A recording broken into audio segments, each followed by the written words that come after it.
Shalom teman-teman gereja DMC Bahasa Malaysia, salam berkat di dalam nama Yesus Kristus saya ucapkan. Selamat bertemu sekali lagi di dalam renungan harian ini. Semoga saudara sehat dan ceria di dalam Tuhan. Hari ini masuk kita ke dalam bahagian yang keempat.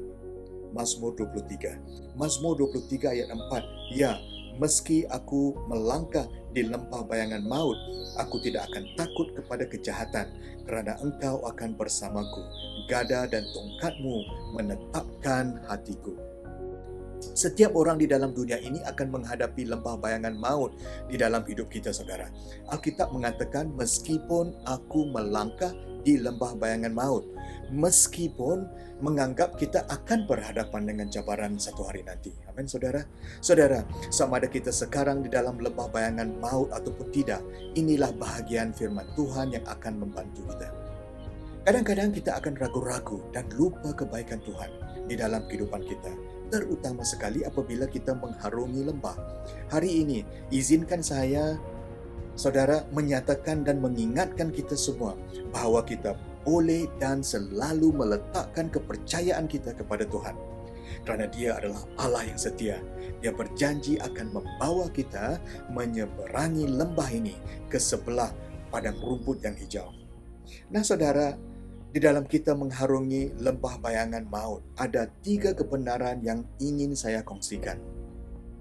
Yang pertama, kita tidak keseorangan. Tuhan menyertai kita. Daud menyatakan di dalam ayat 4, ya, meski aku melangkah ke lembah bayangan maut, aku tidak akan takut kepada kejahatan, kerana engkau akan bersamaku.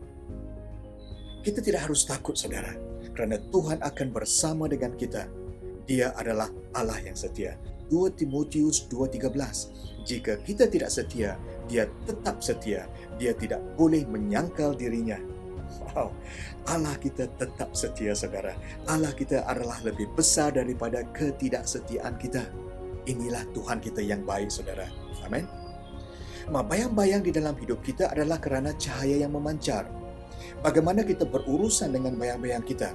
Apa yang saya cadangkan hari ini ialah untuk kita berpaling daripada bayang-bayang kehidupan kita kepada cahaya yang memancar. Yohanes 8:12, Yesus berkata kepada mereka, akulah cahaya dunia. Orang yang mengikutku tidak akan berjalan dalam kegelapan, tetapi akan mempunyai cahaya hidup. Alkitab mengatakan Tuhan adalah cahaya dan di dalamnya tidak ada kegelapan. Janji Allah bukanlah hidup kita tidak ada masalah, saudara. Tetapi janji Allah ialah apabila kita mengharungi lembah, Tuhan akan menyertai kita. Jikalau Tuhan memihak kepada kita, siapa dapat melawan kita? Jadi saudara, janganlah kita fokus kepada apa yang menakutkan kita, apa yang merisaukan kita, apa yang membingungkan kita. Tetapi kita berpaling daripada fokus tersebut kepada fokus kita kepada Gembala kita yang setia, kepada Yesus Kristus yang rela mengorbankan nyawanya untuk kita. Dan kerana itulah tidak ada masalah yang kecil ataupun masalah yang besar yang tidak boleh Dia selesaikan. Amin, saudara. Nah, kebenaran yang kedua ialah Tuhan akan melindungi dan memimpin kita. Ayat 4b yang seterusnya, gada dan tongkatmu menetapkan hatiku. Jadi saudara, Tuhan bukan sahaja akan bersama dan menyertai kita di dalam lembah kegelapan, tetapi dengan gada dan tongkat, Tuhan akan menetap hati kita.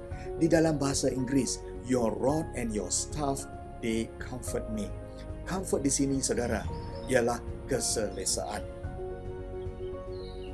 Nah, gada pula ialah alat yang digunakan oleh gembala untuk memimpin domba melalui curang bukit yang susah.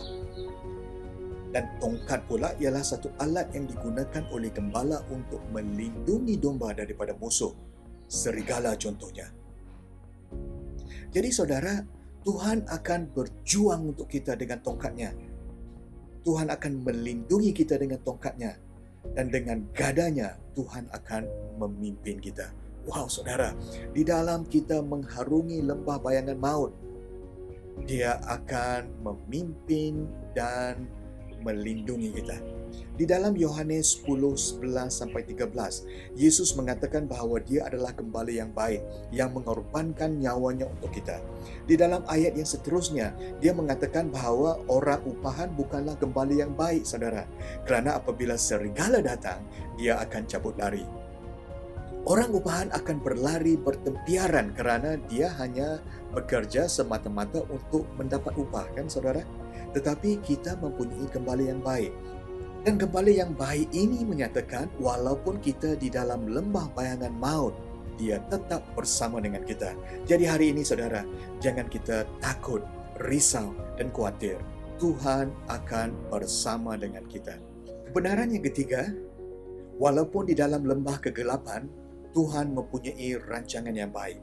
Kita akan mendapat ganjaran jikalau kita tetap memandang kepada Tuhan, saudara. Cabaran hidup tidak akan berterusan dan akan berakhir. Tuhan akan membawa kita menyeberangi lembah bayangan maut ini. Tuhan akan memberikan jalan keluar di dalam lembah ketakutan kita, di dalam lembah kesedihan kita, di dalam lembah kehancuran kita, di dalam lembah kesusahan kita. Tuhan tetap bersama dengan kita dan mempunyai rancangan yang baik untuk kita. Yesaya 43:19, lihat, aku hendak membuat sesuatu yang baru. Sekarang hal itu sudah muncul. Tidakkah kamu mengetahuinya? Ya, aku hendak membuat jalan di tanah tandus dan sungai-sungai di gurun. God will make a way when there seems to be no way. Tuhan akan membuat jalan walaupun kita melihat seolah-olah tidak ada jalan keluar. Wow saudara, inilah Tuhan kita. Dia mempunyai rancangan yang baik untuk diri kita. Hasil penderitaan kita ialah harapan yang tidak akan mengecewakan kita. Maksudnya, akhirnya sesuatu yang baik akan berlaku. Amin saudara. Jadi saudara, hari ini Tuhan mahu mengingatkan bahawa Dia adalah gembala yang baik. Sama ada saudara mengharungi lembah-lembah kegelapan hari ini atau untuk masa yang akan datang, Tuhan tetap setia. Dia akan menyertai kita. Dia akan berjuang untuk kita dengan tongkatnya. Dia akan memimpin kita dengan gadanya. Mari kita berdoa. Tuhan, terima kasih atas firman-Mu. Firman-Mu ialah indah dan hidup yang boleh kami praktikkan di dalam hidup kami. Hari ini Tuhan, di dalam kami mengharungi lembah bayangan maut, kami tahu bahwa Engkau akan bersama dengan kami. Engkau akan memimpin kami. Engkau akan berjuang untuk keselamatan kami. Dan kami doakan semua ini di dalam nama Yesus Kristus, Juru Selamat kami. Amin. Terima kasih saudara. Sampai kita berjumpa lagi. Tuhan memberkati. Shalom.